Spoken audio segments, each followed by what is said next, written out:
करता येतील, पण मी वाट बघणार आहे. जेव्हा त्याची पहिली रेकॉर्डिंग येईल त्यावेळेस मी काय देतोय आणि काय नाही हे तुम्हाला दाखवणार आहे. माझ्याकडे आज एक बऱ्याच रेकॉर्डिंग आहेत, त्यातले मी काही रेकॉर्डिंग सुद्धा ऐकवायचा तुम्हाला देणार आहे. आणि मित्र म्हणायचं, लोकसभेच्या टायमाचा विषय काढायचा, त्याच्यानंतर मित्र म्हणून मी फोन केला म्हणायचं. ह्या 2-3 सगळ्या गोष्टीवर मी सविस्तर सांगणार आहे. तर सर्वप्रथम मला लोकसभेबाबत सांगायचंय. लोकसभेत असेल किंवा विधानसभा असेल, कुठली निवडणूक असेल, कुणालाही लोकसभेत किंवा कुणालाही लोकशाहीत निवडणूक लढण्याचा अधिकार आहे. तो तसाच मला पण आहे. मी फॉर्म भरला, शेवटचा दिवस होता, कुणाला सांगता आलं नाही, वेळ कमी होता. मी एक कॉन्ट्रॅक्टर असल्यामुळे माझ्याकडे डॉक्युमेंट सगळे रेडी होते. सब कॉन्ट्रॅक्टर असल्यामुळे मी ते सगळे डॉक्युमेंट असल्यामुळे 2-2.5 तासात फॉर्म भरला. आणि त्याच्याही अगोदर आम्हाला अशी माहिती मिळाली होती की तत्कालीन राष्ट्रवादी शरद पवार गटाच्या उमेदवाराला तुम्ही मॅनेज करून उमेदवारी आणणार आहे. म्हणून मराठा समाजाच्या भावना तीव्र होत्या. म्हणून आम्ही काही लोकांनी ठरवून आम्ही आमचा उमेदवारी अर्ज भरला. आणि त्यानंतर आम्ही मनोजदादाला संपर्क केला. मनोजदादांनी रात्री आम्हाला सांगितलं माघार घ्यायची. समाजाने सांगितलं माघार घ्यायची. समाजाच्या भूमिकेच्या पुढे मी जाऊ शकत नाही, म्हणून मी ती माघार घेतली. मी तुझ्यासारख्याच्या जर आमिषाला बळी पडलो असतो तर 25 कोटी रुपये आणि आमदारकी, विधान परिषदेचं बीडचं तिकीट किंवा विधान परिषदेच्या आमदारकीचं जे तू आमिष दाखवलं होतंस त्याला मी बळी पडलो असतो. परंतु या सगळ्याच्या पुढे मला मराठा समाज आणि मनोजदादा त्यावेळेस जवळचे वाटले, म्हणून मी लाथ मारली या सगळ्या तुझ्या ऑफरवर. जर मी तुझा खरा मित्र असतो तर मी तुझी ती ऑफर स्वीकारली असती. जर मी स्वार्थी असतो तर तुझ्या त्या सगळ्या गोष्टीला मी पाठिंबा दिला असता. परंतु त्यावेळेस तर संतोष अण्णाचं प्रकरण घडलेलं नव्हतं. लोकशाही मला अधिकार आहे, मी फॉर्म भरला. त्याच्यानंतर तुझा फोन आला मला. त्याच्यानंतर मी मनोजदादाचा फोन आल्यानंतर मी फोन बंद केला. त्याच्यानंतर तू माझ्या भावाला फोन केला आणि त्याला काय निरोप दिला ते सुद्धा मी तुम्हाला ऐकवणार आहे इथं. पण मला त्या खोलात जायचं नव्हतं, परंतु जाणून बुजून माझ्याबद्दल संभ्रम निर्माण करायचा, मित्र म्हणायचा आणि जाणून बुजून संभ्रम करून तू एक समाजात वातावरण दूषित करायचं, असा माझ्याबद्दल कलुषित करायचा तो प्रयत्न केला. त्याच्यामुळे मला हे सांगायचंय, ज्यावेळेस तुमच्या सगळ्या मीडिया समोर सांगतो त्यानं त्याचे पुरावे घेऊन यावे, सगळे रेकॉर्ड घेऊन यावे. मी त्याला त्या लोकसभेला मी 8-8 तास वाट बघितली, तर हा माझी वाट बघत होता. बाळा बांगरला विचारा. बाळा बांगर त्यावेळेस त्यांच्याकडेच होता. त्याचा तो आत गेलेला त्याचा तो आका आणि त्याचा आका हे दोघं कशा रात्री किती वाजता आलते तिथं अचानक. आणि मला बाळा बांगरने अचानक आधी बोलवलं, नंतर हे माझ्या आधी हे तिथे येऊन बसले. हे वाट बघत होते का मी वाट बघत होतो हे बाळा बांगर सांगत. त्यावेळेस संतोष अण्णाचं प्रकरण घडलेलं नव्हतं. लोकसभा होती किंवा त्याच्या वेळेस आमचं त्यांचा काही वाद नव्हता, परंतु आमचं भांडण खरं त्यांचं लोकसभेनंतर सुरू झालं. मराठा ओबीसी वाद सुरू झाला, त्यांनी सुरू केला. आरक्षणाला 50%च्या आतल्या विरोध केला ओबीसीतल्या, म्हणून आमचा त्यांचा वाद सुरू झाला. तोपर्यंत जिल्ह्यातलं वातावरण चांगलं होतं. आम्ही पत्रकारितात मी आहे संपादक होतो. त्याच्यामुळं त्यावेळेस सगळ्या मीडियाला ज्यावेळेस काही पॅकेज दिले जातात, जाहिराती दिल्या जातात, वार्षिक पॅकेज असतात, निवडणुकीचे पॅकेज असतात, सगळं असतं. तशाच पद्धतीनं आम्हालाही पॅकेज काही दिले असतील त्यांनी पेपरला, पण तो उद्या सांगल मी ह्याला इलेक्शनसाठी एवढे पैसे दिले तेवढे, असं हे संभ्रम करेल. म्हणून मी हा मुद्दा उल्लेख करतोय. पेपरच्या व्यतिरिक्त तुझ्या कुठल्या रुपयात मिंदा नाही. 25 कोटीची ऑफर नाकारणारा मी. त्याच्यामुळं लोकसभेतलं जे सांगितलं ना, अर्ध सत्य सांगून संभ्रम निर्माण केलास. म्हणून मला हे सांगायचंय, तुझा माणूस इथं काय काय घेऊन आला होता आणि आम्ही कसं मनोजदादांनी सांगितल्यानंतर त्याला वापस पाठवलं. त्याच्यामुळं तुला माझा राग आला. तुझ्यापेक्षा तुझ्या त्या आकाला राग आला आणि त्यांनी माझी थेट मला संतोष भैयानंतर माझाच नंबर लावल्याचं रेकॉर्डिंग सुद्धा आणि बाकी बऱ्याच गोष्टी मला तिथं सांगितलेल्या आहेत. परंतु मला ठीक आहे, मी समाजासाठी शहीद व्हायला मरायला सुद्धा तयार आहे, परंतु असला मित्र म्हणायचा आणि अशा पाठीत खंजीर खुपसायचे यापेक्षा असल्या मित्रापेक्षा दिलदार शत्रू बरा, या पद्धतीचं मला सांगायचंय. तू सांगितलं लोकसभेत कसा फॉर्म भरला का? माझ्यासारख्या सामान्य कुटुंबातल्या चळवळीत काम करणाऱ्या अधिक कार्यकर्त्यांनी फॉर्म भरू नये का? तुमचाच मोठ्या प्रस्थापित घराण्यातल्या आणि मोठ्या लोकांनी पैशावाल्या लोकांचा अधिकार आहे का? मला अधिकार नाही का फॉर्म भरायचा? फॉर्म भरल्यानंतर तुझा फोन आला, अजून मनोजदादाचे फोन आले, फोन घेतले. मी माझ्या त्यावेळेस समाजाची भावना ओळखली. माझ्या समाजाने मला सांगितलं, मनोजदादांनी सांगितलं, आपल्याला प्रत्येक वेळी आपण यांना मदत करतो, यांना प्रत्येक वेळी यांच्या गावात मराठ्याच्या उमेदवाराला बघा 4-4, 5-5 मतं असतात एक आकड्याचे, तरी आम्ही काय बोललो नाही. ह्यावेळेस मराठा समाज एक झाला, समाजाने एक उमेदवार ठरवला, केलं त्याला मदत. त्याच्यामुळे त्याचा राग धरून जर तुझा तो आका मला संपवणार असेल आणि हे तुला माहीत झाल्यानंतरही तू माझ्या काहीच बोलला नसशील, लोकाला त्यालाही समज दिली नसशील, तर तुझा त्यात सहभाग आहे की काय, किंवा तुलाच ते माझ्याबद्दल राग आहे की काय, आणि म्हणून ते डुकरासारखं ओढून नेतो असं वक्तव्य केलंय काय असं मला वाटायला लागलंय. आणि तुझ्याच त्या माणसाने ते सांगितलंय मला. तू सांगितलं त्या सभेचा आदल्या दिवशी फोन आला, ठीक आहे, त्याचा अर्ध सत्य सांगून तिथंही संभ्रम निर्माण करायचा प्रयत्न केला. तुझे 4-5 लोक तिथं आले, माझ्याकडे आले, त्यांनी सांगितलं बीड जिल्ह्यातलं वातावरण खराब होतंय, मराठा ओबीसी वाद लागतोय, ठीक आहे, ते GRला विरोध करायला आलते म्हणून मी त्या सभेला विरोध करत होतो. परंतु काही घडामोडी घडल्या, कोर्टातला निर्णय आम्हाला वेळेत आला नाही, राज्यपालांकडला आला नाही, म्हणून आम्ही तिथं माघार घ्यायचं ठरवलं. तुझ्या म्हणण्यावर किंवा तुझ्या ह्याच्यावर केलं नाही, पण तुझे लोक आले आणि सांगितलं. काही 4 लोक समाजातलेही आले, त्यांनी सांगितलं बाबा हे मराठा ओबीसी आपल्या जिल्ह्यात खूप टोकाला होतंय, त्याच्यामुळं तुम्ही काय करू नका, त्या सभेत करू नका. पण तिथं जे तू आणि तुझ्या लोकांनी सांगितलं आणि मला जी माहिती मिळाली त्यानुसार तिथं सुतळे बॉम्ब टाकून तिथं मला बॉम्बस्फोटाच्या कटात अडकवायचा प्रयत्न कुणाचा होता, कुणी केला होता हे त्यांनी उत्तर द्यावं. तिथं भुजबळ सुद्धा बोललेत की सुतळे बॉम्ब घेऊन येणार आहेत लोक, म्हणजे तुम्हीच तुमच्याच जवळचे लोक तिथं जाणार, सुतळे बॉम्ब टाकणार आणि मला त्यात अडकवायचं, असा प्रयत्न कुणी केला याचं सुद्धा या मित्र म्हणणाऱ्याने उत्तर द्यावं. मी फोन केला, पण कधी केला ते लोक सगळे म्हणत होते आमच्या फोनून 1 मिनिटं बोला, ते येणार आहेत, ओबीसीचा ना आमचा वाद नको आपल्याला जिल्ह्यात, तुमच्याही सभा आहेत आमच्याही सभा आहेत, तुम्ही जर आज तिथं ओझं केलं तर आमच्या लोक तुमच्या सभेत बंद करतील आणि हा वाद कुठंतरी थांबला पाहिजे असं प्रतिष्ठित 4 लोक म्हणल्यामुळं ते फोन लावत होते. त्याच्यापेक्षा मी फोन लावला माझ्या फोनून, कारण त्याच्या फोनून रेकॉर्डिंग करण्यापेक्षा म्हणलं माझ्या फोनमध्ये रेकॉर्डिंग झाली बरी. मी फोन लावला, पण मी काय त्याला तुझ्यामुळे माघार घेतोय किंवा असलं काही सांगितलेलं नाही. पण मग तिथंही संभ्रम करायचा. मी फक्त त्यावेळीची भूमिका, मराठा समाजाची भूमिका आणि कोर्टातले निर्णय वेळेवर झाले नाही त्या गोष्टीमुळे आम्ही तिथं माघार घेतली. पण त्याचंही तू भांडवल केलंस. तू सांगतो मित्र आहे, अरे मित्र तू होता ना अगोदर, पण ज्या वेळेस मित्राने मी गेट ऑफ इंडियाला आंदोलनाच्या अगोदर 4-5 महिने एक कार्यक्रम घेतला होता मुख्यमंत्री महोदयांचा, शिंदे साहेब मुख्यमंत्री होते त्यावेळेस, मी ते कार्यक्रम झाल्यानंतर माझ्या भागातले विकासाचे काम लोक भेटले, बाबा म्हणले आपल्या भागात तुमचे एवढे संबंध आहेत, विकासाची कामं काही करा. मी शिंदे साहेबांचे एन्डोर्समेंट आणला 40-50 कोटीच्या कामावर. त्यात इथल्या जिल्हा परिषदचं काही पर्यटन क्षेत्र आहे, तिथलं आमचं मांजर सुंब्याचं असेल, कोळीचा देव असेल, तिथं माझ्या गावातलं होतं, नागनाथ महाराजांचं होतं, ते जिल्हा परिषदला तुझ्या त्या आकाने अडवलं, टक्केवारी सुद्धा देऊन दिलं नाही. म्हणजे मी मराठा समाजाचं काम करतोय, मराठा समाजासाठी करतो म्हणून तुझ्या त्या आकानं माझं ते काम सुद्धा अडवलं. मी डीपीडीसी साठी शिंदे साहेबांनी मला एन्डोर्समेंट देताना तुझ्या त्या आकानं टक्केवारी देत असताना सुद्धा माझं ते काम अडवलं. मग त्यावेळेस तुला मित्र दिसला नाही का? आज अडचणीत आल्यानंतर मित्र आहे म्हणतो. त्या दिवशी बंजारा समाजाच्या तिथं सुद्धा आम्ही व्यवस्थित आहे म्हणताना मित्र दिसतो. पण ज्यावेळेस तू संतोष भाईला अत्यंत तुझ्या लोकांनी क्रूरपणे मारलं आणि मराठा समाजाच्या आरक्षणाला 50% आतल्या आरक्षणाला तू ओबीसीतल्या आरक्षणाला विरोध केला, त्या दिवशी तुझी माझी मैत्री संपली. तिथं मी फुल्ली मारलेली आणि तुझ्या मैत्रीपेक्षा मला माझा समाज, गोरगरीब आणि गरजवंत मराठा महत्वाचा वाटतो. त्यामुळे त्यावेळेसपासून मी तुझी मैत्री तोडलेली.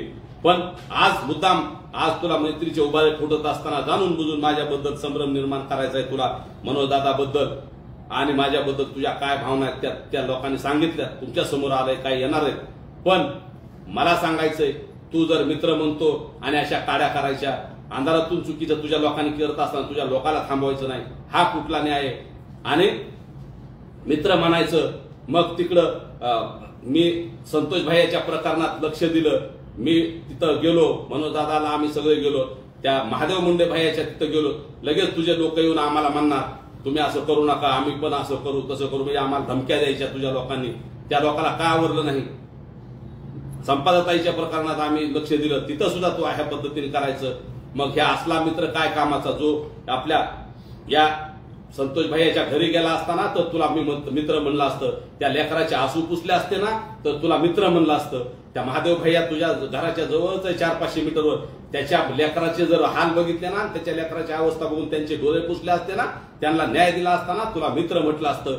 जर तू संतोष भैया देशमुखांच्या आरोपींना फाशी द्या म्हणला असताना आणि त्याच्यासाठी आंदोलनात उतरला असताना तर तुला मित्र म्हणलं असतं. परंतु तू मित्र म्हणण्याच्या आणि त्या सगळ्या प्रक्रियेच्या पुढे गेला, त्यामुळे तू माझा मित्र नाही.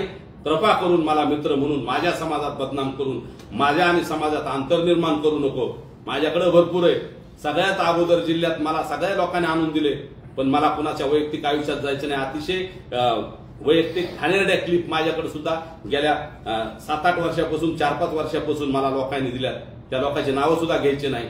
फक्त बाळाबांगरला विचार, तू माझ्यासाठी वाट बघत होता का? मी तुझ्यासाठी एकमेव भेट 10-15 मिनिटाची तिथं मी घेतली तुझ्यासोबत. ते बी बाळाबांगरने अचानक सांगितलं. मी त्याला ज्या दिवाळीच्या काहीतरी पिरियड होता फराळासाठी बोलवलं, हा तिथून चालला होता, ह्याचा फोन आला त्याच्या आकाचा त्या खालच्याचा, आणि त्यांनी फोन केला. हे बसलो तर आम्ही म्हणल्या होत्या, लगेच गाड्या वळवल्या आणि काय पुढं केलं आणि काय हे केलं. आपल्याला मराठा ओबीसी असं करायचं काय बोलला, आणि इकडं 50% आतल्या विरोध करतो.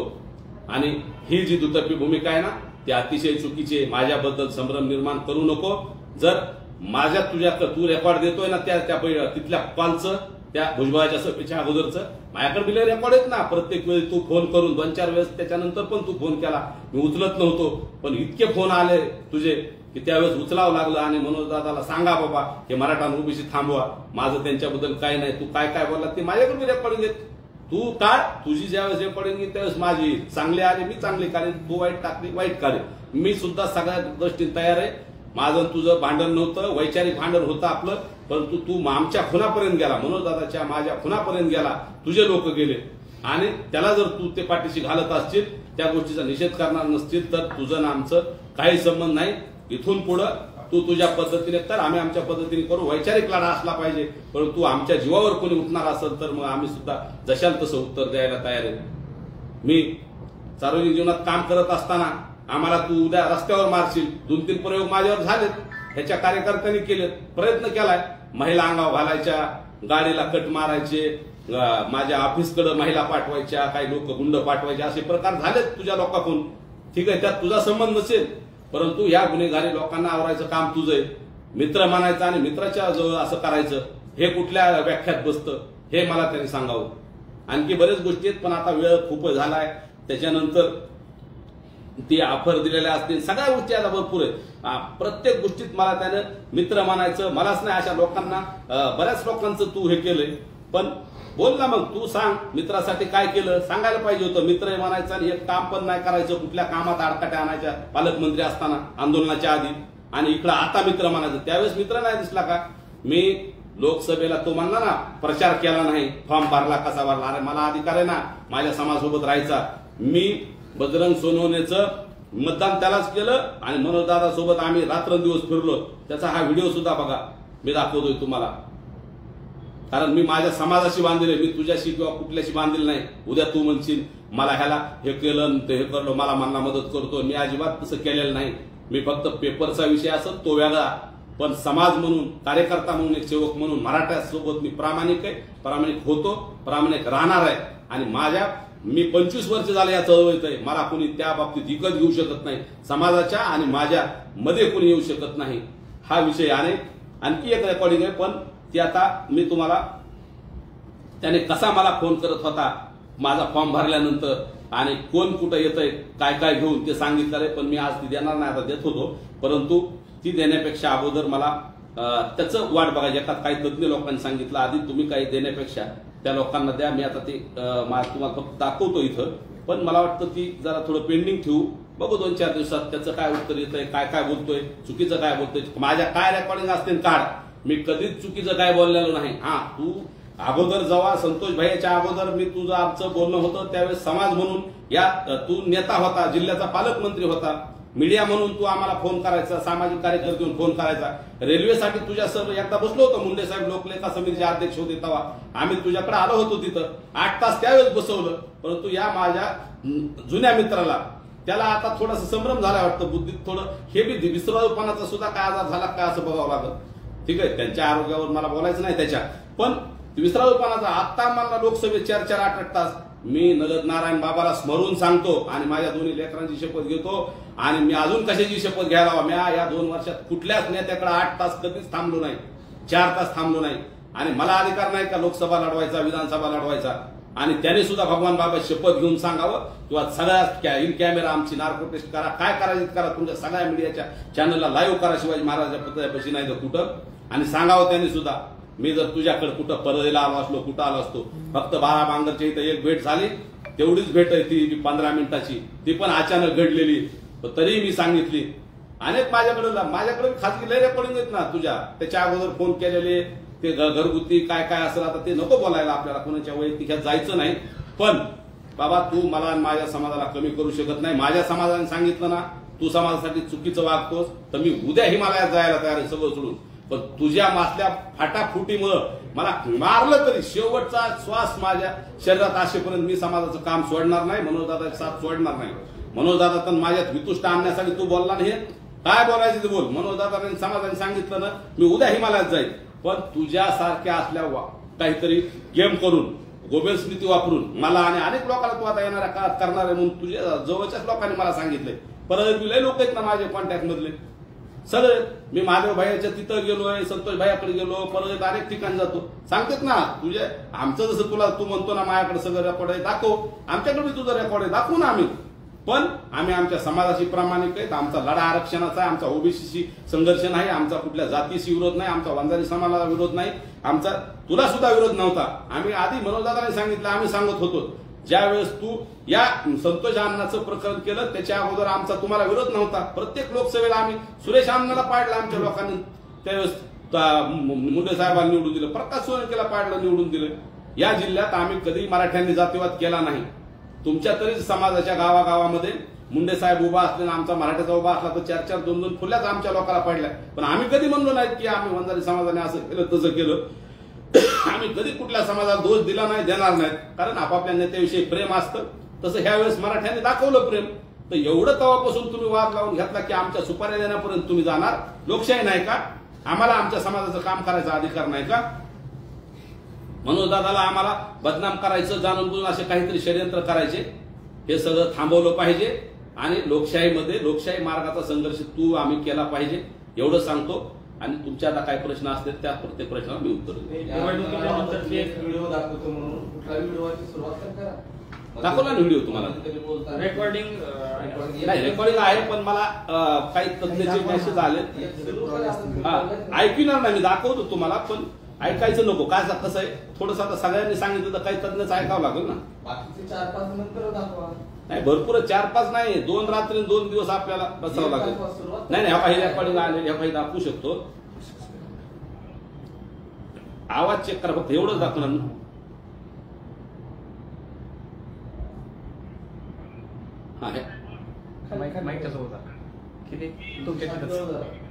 एवढंच नाही नको, ऐका ना. मला वैयक्तिक कुणाच्या जीवनात जायचं नाही. मला आता सुरुवात मला करायची नाही, त्यांनी सुरुवात करू द्या, मी सुरुवात करतो. तुम्हाला ऑफर होती, किती कोटीची ऑफर होती आणि काय सांगितलेलं होतं, कशासाठी, आणि ही ऑफर नेमकी दिली होती कुणी? 25 कोटीची ऑफर होती. मग ते निधी देणार होता का, 25 कोटी रोख देणार होता का, काय अकाउंटला देणार होता काय माहित नाही. आणि आमदारकी बीडचं तिकीट किंवा मग विधान परिषद देतो म्हणला होता. मग काय त्या लोकसभेत मला पडायसाठी पडलो तर तसं म्हणला होता. आणि मी त्याला सांगितलं मी मनोजदादाला विचारल्याशिवाय काही करणार नाही. कारण आम्ही फॉर्म भरला होता वेगळ्या कारणासाठी, पण फॉर्म भरल्यानंतर ह्याने फोन करून सांगितलं फॉर्म ठेवा, तुला मी मित्र आहे खासदार करतो, ह्याने सांगितलं होतं. किंवा नाही खासदार झाला तर पडला तर तुला मी आमदारकी देतो, एवढा निधी देतो, हे करतो. पण त्याच्या आधी माझा ह्याच्यावर विश्वास नव्हता. त्याच्या आधी माझे म्हणलं ना शिंदे साहेबांनी कामं दिलेले अडवले त्याच्या खालच्या लोकांनी. नेमका हा जो प्रकार आहे हा कोण तुम्हाला कोणी ऑफर दिली होती, कशा पद्धतीने दिली होती, कुठं दिली होती, फोनवरून दिली होती का प्रत्यक्ष भेट दिली होती? प्रत्यक्ष भेट तिथं भेटीत बी दिली ती, बाळा बांगर सांगत, आणि फोनवर सुद्धा दिली. माझ्याकडे रेकॉर्डिंग आहेत पण योग्य वेळी काढतो, रेकॉर्डिंग आहेत. माझं जसं म्हणणार तिच्या कॉलचे आहेत तसे माझ्याकडे आहेत ना. मध्यस्थी नाही, ते दोघं चालते. ते आत गेल्यावर त्याचा आका आणि आकाचे आका हे दोघं चालते, त्याचे आहेत ना रेकॉर्डिंग आहेत योग्य वेळी. त्यांनी जर सांगितलं की देतो. आणि मला पेपरला दिलेला आकडा त्यांनी सांगावं. मला एक छोटीशी मदत केली ती, पण त्याच्याहून माझी बदनामी जर उद्या करेल तर त्यावेळेस त्यांनी त्या आकडा सांगावं. मी सांगत त्याला कुठला आपण त्याच्या पेपरच्या मदतीयुक्त 1 रुपयात त्याच्या मिंद नाही मी, हे त्यांनी समोर येऊन सांगावं. मी हे सगळं माझ्या रेकॉर्ड आहे, सगळं प्रत्येक गोष्टीचं रेकॉर्ड आहे. तुम्ही म्हणताय निवडणूक लढवण्यासाठी ऑफर होती आणि तुम्ही फॉर्म देखील भरला होता. त्याच्या ऑफरच्या आधी भरला होता फॉर्म. भरला तुम्ही उशिरा आले. फॉर्म भरला आम्हाला की इथलं राष्ट्रवादीचं तिकीट मॅनेज आहे ते वापस बी काढू शकतं ह्या कारणामुळे भरला. आणि आमची तत्कालीन खासदारावर थोडी नाराजी होती. आमचं घरातलं भांडण होतं, दाखवलं, आमचं क्लिअर झालं, आम्ही वापस घेतला. समाजाने सांगितलं हे एकच उमेदवार पाहिजे. मी माघार घेतली मोठ्या मनाने. तुम्ही थोडं उशीर आल्यामुळे ते सांगतो. माझं मी समाजाच्या बाजूला जाऊ शकत नाही. समाज माझ्यासाठी अंतिम आहे. मनोजदादा शब्द अंतिम आहे आणि श्वास असेपर्यंत मनोजदादाच्या आणि समाजाच्या मी पुढे कधी गेलो नाही आणि जाणार नाही. फॉर्म काढण्यासाठी कोणाकोणाचे फोन आले त्यावेळेस? ते सुरेश जाधव साहेब कुठे आमचे, ते सुरेश जाधव होते, बघत होते मोबाईल मध्ये कुणाचे फोन येतात. मला एवढं शेवटपर्यंत फोन होते, बाहेर येऊन मी तुम्हालाच बाईट घेत होतो, तुम्हीच सगळ्यांना हे बी होते, हे सगळ्यांचे नाव कशाला घेऊ पण तुम्हाला पुन्हा माझ्यामुळे काही आहे. पण हे कशामुळे म्हणलो, ह्यांचं काल तिथं नाव घेतलं म्हणून मला ह्यांचं नाव घ्यायचं नाही तर मी ह्यांचं घेऊ शकतो. तुम्ही सगळं अशोक किंवा दीपकराव आहेत हे आपले सगळे जातात, सगळ्याचे नाव घेण्यापेक्षा ह्यांना सगळ्यालाच माहिती ना. फोन येत होते ना, पण मी जर लालची असतो तर मी ते फोन उचलला असता, फॉर्म काढला नसता. आणि मला सांगितलं होतं तुम्ही म्हणलं समाज तुम्ही तुझ्या अंगावर येऊन तर महाग 2 पुढे गाड्या पुढे गाड्या ठेवतो, इतकं संरक्षण देतो तितकं आणि तुला आमदार करतो. एखादा जर माझ्या जागा असताना असे लय मोठ्या राज्यात उभा राहिले, कशा का अर्थपूर्ण व्यवहाराने हे केलं ते तुम्हाला माहिती. तसं असतं तर मी केलं असतं, पण मला त्या सगळ्या गोष्टीपेक्षा माझा समाज गोरगरीब समाजाला मिळालं आरक्षण मिळणं आणि मनोजदादाचा प्रामाणिकपणा. त्या माणसानं स्वतःचा जीव जाऊन 8 उपोषण केले, ही गोष्ट माझ्या डोळ्यासमोर आली. एका क्षणात रात्री लाईव्ह केलं हो, फॉर्म भरला 3 वाजता, 3ला 2 मिनिटं कमी असताना, आणि संध्याकाळी फोन आल्यानंतर लगेच 1 वाजता लाईव्ह करणारा माणूस आहे मी. त्याच्या आधी ऑफर आली, फोन बंद करून टाकला मी. माझ्या भावाला फोन केला त्याने, तोच फोन मी दाखवला, थोडासा ऐकला आवाज देतो ना, वेळोवेळी सगळ्या गोष्टी देतो. नाना, जर आपण बघितलं तर ओबीसीचा मेळावा होता त्यावेळेस सुद्धा तुमची गुत्तेदारी बाहेर काढली. आता पाटलांवर हल्ल्याची गोष्ट आली त्यावेळेस पण तुमची गुत्तेदारी, म्हणजे नेमकं तुमची गुत्तेदारी काय, नेमकं काय, कोणाला चुकती काय गुत्तेदारी? माझ्यासारखा शेतकऱ्याचा एक खेड्यातून आलेला पोरगा, त्याचं गुत्तेदारी किंवा सामाजिक काम कोणाला खूपच असेल. मराठा समाजासाठी मी रात्रंदिवस पळतोय, गेले 2 दिवस झालं ते बंद करून, सगळे व्यवहार सोडून मी रात्रंदिवस पाटलासोबत आहे बाबा, तिथं मीडियात दिसतोय. मग काही अतृप्त आत्मे असू शकतात ना आजूबाजूला. आणि मला अजून एक सांगायचं, तिथल्या काही एका माणसाने त्याच्याच लोकांनी सांगितलं की तू 96 तुझे 12 माशी मराठा आहे, तू जर एकदा हिता आला बीडमध्ये मोठा झाला तर तुला रोखणं अवघड होईल, म्हणून तुझे लोक त्याच्याकडे गेलेत आणि त्यांनी सांगितलं ह्याला हिता आवरा ह्यासाठी. मग ह्यासाठी काय प्लॅन आहे, काय कुणाचा प्लॅन आहे हे त्यांनी सांगावं. त्याच्याकडे आलते लोक जाऊन मला ते लोकांनी सांगितले. असं बी त्याच्यामुळे माझ्या गुत्तेदारी काय किंवा मी जो व्यवसाय करतोय ते व्यवसायात मला अडचणीत आणायचं, संपून टाकायचं किंवा माझ्यावर महिला पाठवायच्या, काहीतरी चुकीचं करायचं, आमच्या बी काहीतरी व्हिडिओ बनवायचे, रेकॉर्डिंग बनवायचे, व्हायरल करायचे, असं बी कानावर आलंय. पण मी सगळ्या गोष्टीला सामोरं जायला तयार आहे. पण मराठा समाजाचा आणि मनोजदादाची साथ मी शेवटपर्यंत सोडणार नाही, मेलो तरी.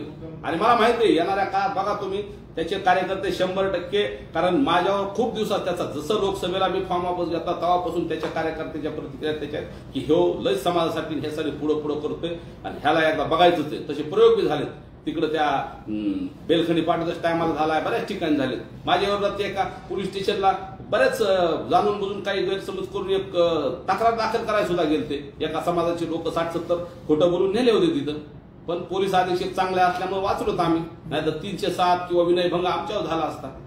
जसं त्या बिचाऱ्या बाळाबांगरच्या आईवर झाला. 307 महिला करेल का कोणी? काय पाहिजे राव? अरे त्या मित्राच्या लोकांना काय पाहिजे, जो ताटात खात होता बाळाबांगर. तत्कालीन मित्राने तुम्हाला डुकरासारखं घेऊन जाऊ असं सांगितलं होतं, तर या संदर्भात तुम्ही कायदेशीर काही बाजू घेणार आहेत का? ही धमकी आहे का किंवा याला कसं फेस करणार? आणि शकतो बाबा. जरांगे पाटील यांनी देखील त्यांच्या पत्रकात सांगितलं की गंगाधर काळकुटे यांच्या जीवाला धोका आहे, त्यांना देखील सुरक्षा द्यावी अशी मागणी केली. खरंच धोका आहे. मला परत लोकांनी सांगितलंय की माझा जर तो कार्यकर्ता आत गेला नसता त्याचा तो आका, तर माझा संतोष देशमुख भैयानंतर माझाच नंबर होता. आणि माझ्यानंतर एक 10-5 लोक आहेत बीड मधले, बीड जिल्ह्यातले चळवळीत काम करणारे, ह्यांना मारायचं किंवा बदनाम करायचा हा होता, कट आहे. पण आता ते आत गेल्यामुळे कदाचित ती प्रक्रिया थोड्या दिवसात थांबली असेल. भविष्यात आमचा मर्डर होऊ शकतो, मारून आम्हाला डुकरासारखं नाही का ते असं करतील, तसं ओढून नेऊ शकतात. पाटलांनी सांगितलंय खरंच माझ्या जीवाला धोका आहे, पण तरी भेट नाही मी. काय समाजासाठी व्हायचं असेल ते होईल. त्यानं काय मारायचे मारावं मला. मी 24 तास बिना कुठल्या संरक्षणाचं, बिना कुठल्या ह्याचं समाजासाठी रात्रंदिवस पळतोय. 24 तास माझा फोन चालू असतो. कुणाचा फोन उचलतो? तेवढाचा मानणारा फोन उचलतो मी, बी उचलतो कोणाचे फोन. 2दा फोन तुझे आलेत रातच्या, काढू का ते बी जाहीर करू का मी?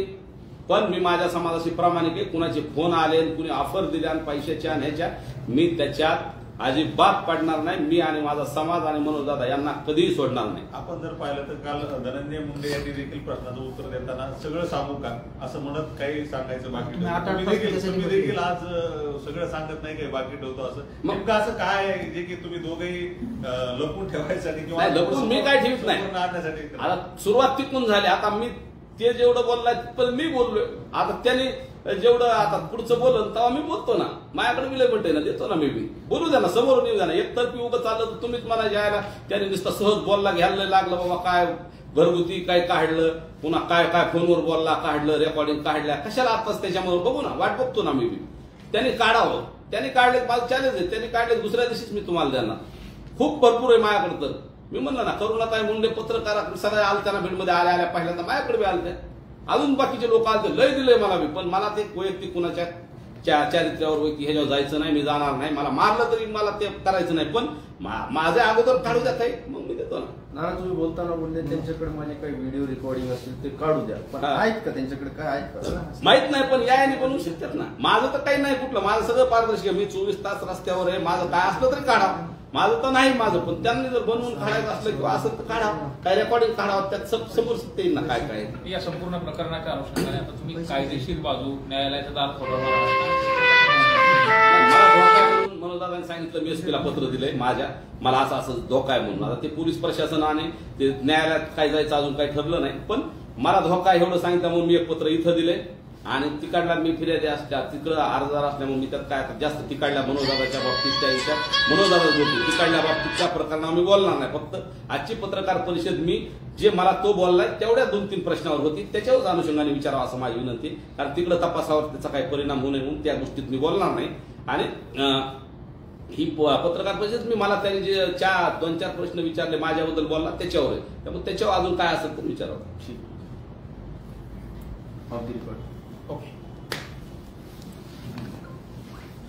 विचारावं असं माझी विनंती. कारण तिकडं तपासावर त्याचा काही परिणाम होऊ नये म्हणून त्या गोष्टीत मी बोलणार नाही. आणि ही पत्रकार परिषद मी मला त्यांनी जे 2-4 प्रश्न विचारले माझ्याबद्दल बोलला त्याच्यावर आहे. त्यामुळे त्याच्यावर अजून काय असेल तर विचारावं.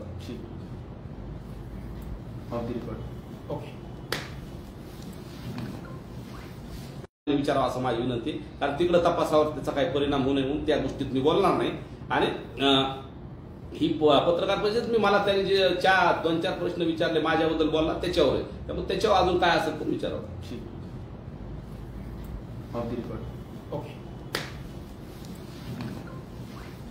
विचारावं असं माझी विनंती. कारण तिकडं तपासावर त्याचा काही परिणाम होऊ नये म्हणून त्या गोष्टीत मी बोलणार नाही.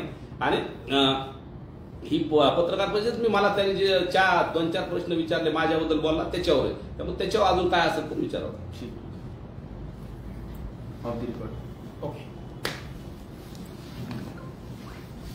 विचारावं असं माझी विनंती. कारण तिकडं तपासावर त्याचा काही परिणाम होऊ नये म्हणून त्या गोष्टीत मी बोलणार नाही. आणि ही पत्रकार परिषद मी मला त्यांनी जे 2-4 प्रश्न विचारले माझ्याबद्दल बोलला त्याच्यावर आहे. त्यामुळे त्याच्यावर अजून काय असेल तर विचारावं.